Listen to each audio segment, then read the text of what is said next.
శ్రీ గురుభ్యో నమః. శ్రీ మహాగణాధిపతే నమః. శ్రీ మహాసరస్వత్యై నమః. హరి ఓం శ్రీమాత్రే నమః. ప్రతి మాసం ముందు కూడా మాస ఫలితాలు చెప్పుకునేటువంటిది. ఈ యొక్క మాస ఫలితాల్లో జూలై మాసం యొక్క ఫలితాలు ఏ విధంగా ఉండబోతున్నాయి, అలాగే జూలై మాసం అంటే మనకు ఆషాఢ మాసం, అట్లానే మాసం చివరిలోకి శ్రావణ మాసం ప్రవేశిస్తుంది. ఇటువంటి మహత్తరమైనటువంటి మాసాల్లో కూడా ఆషాఢ మాసం చాలా గొప్పదైందని చెప్పబడింది. ఈ ఆషాఢ మాసంలో ముఖ్యంగా మనకు ప్రత్యేకంగా ఏంటి పండగ అంటే దేవతలకు సూర్యోదయమైనటువంటి సమయం. దేవతలకు సూర్యోదయం అంటే దక్షిణాయన అంటే రాత్రి సమయం, దేవతలకి రాత్రి సమయం అయ్యేటువంటి సమయం. ఈ దేవతలకి రాత్రి సమయం ఏదైతే ఉంటుందో వాళ్ళకి దక్షిణాయన పుణ్యకాలం నుంచి ప్రారంభమవుతుంది. కాబట్టి దేవతల రాత్రి సమయాన్ని దక్షిణాయన పుణ్యకాలంగా మనము అనేకమైనటువంటి వ్రతాదులు, అనేక నిర్మిష్టలతో దీక్షగా చేసుకునేటువంటి కర్తవ్య మార్గాలు అనేకం కూడా ఉంటాయి. అది ఇక్కడి నుంచి మొదలవుతుంది. అట్లనే తొలి ఏకాదశి అని మానవులకి ఉండేటువంటి ప్రధాన పండగ, మొదటి పండగ తొలి ఏకాదశిగా చెప్పబడింది. ఈ తొలి ఏకాదశి అనేటువంటిది మనము దేవతల్లో విష్ణుమూర్తికి ప్రత్యేకంగా ఈ ఏకాదశి ఉపవాసాలు ఎవరైతే ఉంటారో ఈ ఏకాదశి నుంచి పాటిస్తూ ఉంటారు. కాబట్టి తొలి ఏకాదశి నుంచి ప్రారంభమయ్యేటువంటి దాన్ని ప్రత్యేకంగా తీసుకొని ద్వాదశ అంటే మనం ఉన్నటువంటి 12 మాసాలు కూడా ఏకాదశి ఉపవాసం మొదలు పెడతారు, ఉపవాసాలు ఉండడం. అటువంటి మహత్తరమైనది ఆషాఢ మాసంలో వస్తున్నాయి తొలి ఏకాదశి అని. అట్లానే దక్షిణాయన పుణ్యకాలము, అలానే మనకు శని వక్రగమనం కూడా నడుస్తుంది. 13వ తారీఖు నుంచి జూలై వక్రగమనంలో వస్తున్నారు.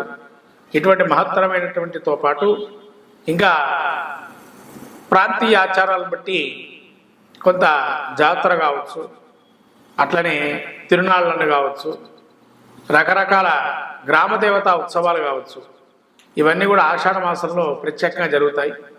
అందులోనూ మనకు శక్తి స్వరూపాలని ఆరాధన ఎక్కువగా చేస్తాం ఆషాఢ మాసంలో. ఈ ఆషాఢ మాసంలో శక్తి ఆరాధన చాలా విశేషంగా చెప్పబడింది. కాబట్టి అంటే గ్రామదేవత సంరక్షించబడుతుంది. మనల్ని మన ప్రజలు కానీ మనం ఉండేటువంటి పొలిమేర వరకు కూడా గ్రామ రక్షణగా అమ్మవారు ఉంటుంది. కాబట్టి అటువంటి అమ్మవారికి ప్రత్యేకంగా ఆషాఢ మాసంలో బోనాలు చేస్తాం. ఇక్కడ ఈ బోనాలను గ్రామదేవత ఉత్సవాన్ని తిరునాళ్ళ జాతర అని రకరకాల పేర్లతో పిలుస్తూ ఉంటారు. ఇటువంటి ఉత్సవానికి ఆషాఢ మాసంగా పేరు. ఈ ఆషాఢ మాసంలో ఎవరెవరు ఏం చేయాలి, ద్వాదశ రాశుల వారి యొక్క పరిస్థితి ఏ విధంగా ఉంది, వాళ్ళ యొక్క గ్రహస్థితి ఏ విధంగా ఉంటుంది అనేది మనం చెప్పుకునే ప్రయత్నం చేద్దాం. మొదటిగా ద్వాదశ రాశుల్లో ఆషాఢ మాసంలో చేయదగినటువంటి సూచన ఏంటంటే ఏం చేయాలంటే మరి ఆషాఢ మాసంలో అంటే ఏదైనా శక్తి కొలది వస్త్రదానం చేస్తే కనుక చాలా విశేషంగా చెప్పబడుతుంది. అట్లానే వస్త్రదానంతో పాటు ఏదైనా ప్రతిమా దానం, అందులో వ్యాస పౌర్ణిమ కూడా ఉంది, గురు పౌర్ణిమ అంటారు. అటువంటి గురు పౌర్ణిమ, వ్యాస పౌర్ణిమ తర్వాత ఇటువంటి మహత్తరమైన రోజులు ఉన్నాయి. గురువు ఆరాధనకి కూడా మనకు ఈ టీచర్స్ డే అనే కాకుండా గురు పౌర్ణిమ అని గురువు యొక్క ఉత్సవానికి తెలియజేసేటువంటి ప్రతీకగా చెప్పబడింది. అని గురు పౌర్ణిమ కూడా చాలా ముఖ్యమైనది. ఇటువంటి మహత్తర రోజులు ఈ ఆషాఢ మాసంలోనే అవన్నీ కూడా మనం జరుపుకొని దేవీ దేవత అనుగ్రహాన్ని పొందుదాము. నమస్కారం.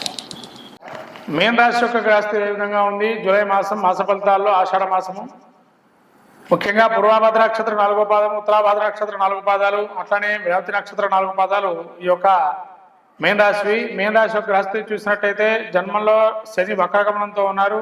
తృతీయంలో శుక్రుడు, చతుర్థంలో గురురవులు, పంచమందు బుధుడు, తదుపరి కాలము రవి కూడా 17వ తారీఖు నుంచి పంచమందు స్థాన సంచారం, అట్లా కుజకేతువులు 6వ స్థాన సంచారము, అలాగే 12లో రాహు. ఇటువంటి గ్రహస్థితి చూసినట్టయితే ముఖ్యంగా జన్మంలో శని వక్రగమనంతో ఉండడం వల్ల, జూలై మాసంలో కొంత వక్రగమనంలో ఉండడం వల్ల కొంతవరకు వెసులుబాటు ఉన్నది.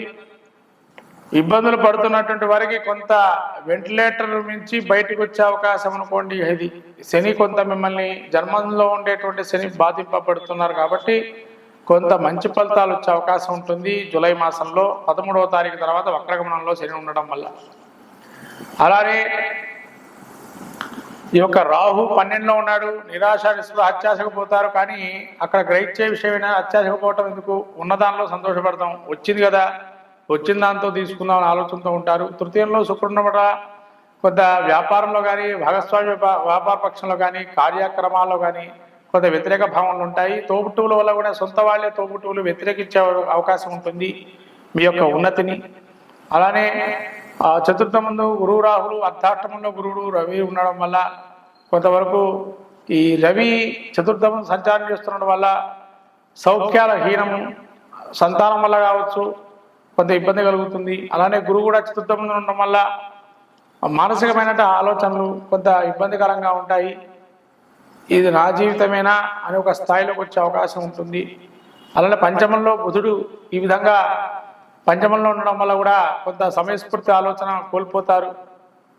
ఏది ఏమైనా కూడా నేను ఇంతగా ఆలోచిస్తే ఇక్కడ చూస్తే వేరే విధానంగా ఉంది అని ఒక మనసులో ఒక వైరాగ్య భావన ప్రకటనమయ్యే అవకాశం ఉంటుంది.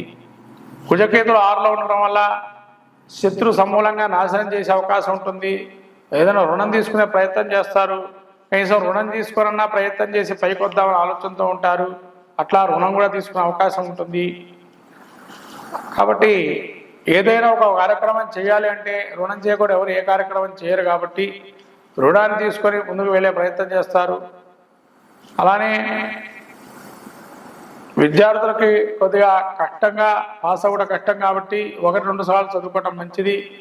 వ్యాపారస్తులు కొంత మెలకువలు సంపాదించండి, ఏదో పాత వ్యాపారంలాగా ఉండకూడదు. అలానే రాజకీయ నాయకులు కానీ, సినీ ప్రముఖులు కానీ కొంత ఆలోచనతో ఉండడం మంచిది, తద్వారా మంచి ఫలితాలు ఉంటాయి. అలానే వ్యాపారస్తులకు కూడా యోగదాయకంగా ఉంది.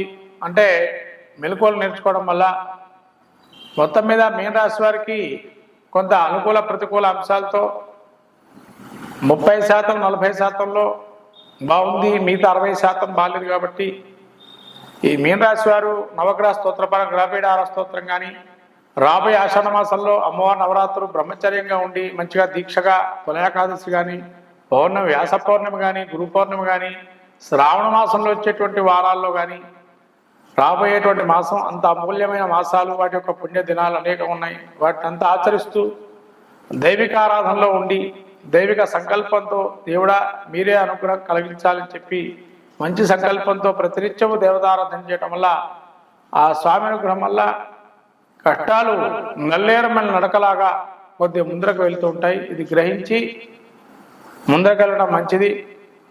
దైవ కృప అనంతరం ఖచ్చితంగా మంచి ఫలితాలు ఉంటాయి. ఈ విధంగా మీన రాశి వారికి కొన్ని ఇబ్బందికరమైన వాతావరణం ఉన్నా గ్రహపీఠ స్తోత్రం కానీ, అలానే నవగ్రహ స్తోత్ర పాఠం కానీ, ఆదిత్య హృదయ పాఠం చేసుకోవడం కానీ, ఆదిత్య నవగ్రహాలు అభిషేకం చేసుకోవడం కానీ, నవగ్రహ ధాన్యదానాలు ఇవ్వడం కానీ చేయటం వల్ల మంచి ఫలితాలు ఉంటాయి ఈ యొక్క మీన రాశి వారికి. శ్రీమాత్రే నమః.